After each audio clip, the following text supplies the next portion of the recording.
Either young పాపులేషన్లో అయితే sudden weight lift చేసిన వాళ్ళలో చిన్న టైర్స్ ఉన్నటివి చాలా వరకు ఫిజియోథెరపీ అండ్ ఎక్సర్సైజెస్తో సరిపోతాయి.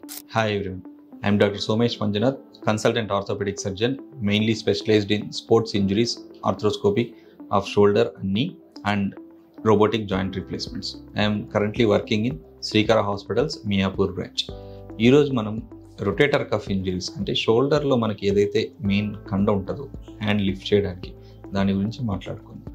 రొటేటర్ కఫ్ అంటే మెయిన్లీ 4 మజిల్స్ కలిపి దీన్ని రొటేటర్ కఫ్ అంటాం. దాంట్లో మెయిన్గా సుప్రాస్పైనటస్, ఇన్ఫ్రాస్పైనటస్, టిరిస్ మైనర్ అండ్ సబ్స్కాపులరిస్, ఈ 4ని కలిపి రొటేటర్ కఫ్ అంటాం. దాంట్లో మోస్ట్ కామన్గా సుప్రాస్పైనటస్ ఇంజురీ అయ్యే అవకాశాలు ఎక్కువగా ఉంటాయి.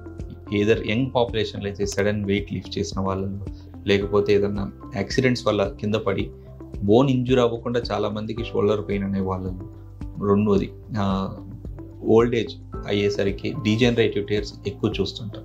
అంటే వయసు పెరిగే కొద్దీ మనకి మజిల్స్ అనేటివి పలచబడడం, దాంట్లో కండలో స్ట్రెంగ్త్ తగ్గడం, వాటి వల్ల కూడా చిన్న లిఫ్టింగ్కి, చిన్న వెయిట్ లిఫ్టింగ్కి, చిన్న సడన్ మూమెంట్స్ కూడా టైర్స్ అయ్యే అవకాశాలు ఉంటాయి.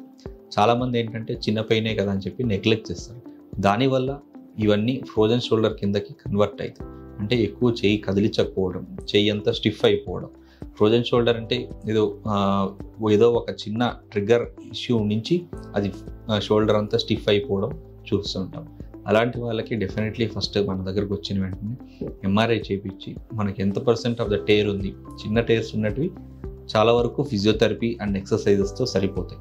ఒకవేళ లార్జ్ టైర్స్ లేకపోతే కంప్లీట్ టైర్స్ వాటికి మాత్రం డెఫినెట్లీ ఆర్థ్రోస్కోపిక్ ఈ హోల్ పద్ధతిలో చిన్నపాటి యాంకర్స్ లాంటివి వేసి వాటికి ఏదైతే మజిల్ టైర్ అయిందో వాటిని కుడతామన్నమాట. కొన్ని శాతంలో ఏదైతే మజిల్ కంప్లీట్గా వెనకలికి వెళ్ళిపోయింది రాదన్నమాట, ఎక్కువ రోజులు బాగా నెగ్లెక్ట్ చేసిన వాళ్ళకి, అలాంటి వాళ్ళకి ఎక్స్ట్రా ప్యాచెస్ అని మనకి ఇప్పుడు ఉన్నాయి.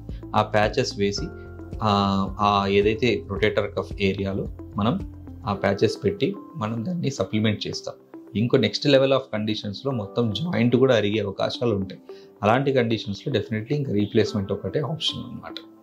సో ఖచ్చితంగా రొటేటర్ కఫ్ ఇంజరీస్ కానీ షోల్డర్ పెయిన్స్ కానీ నెగ్లెక్ట్ చేయకుండా ప్రాపర్ ఎవాల్యుయేషన్ చేయించుకుంటే further complications and late complications avoid చేయొచ్చు. Thank you.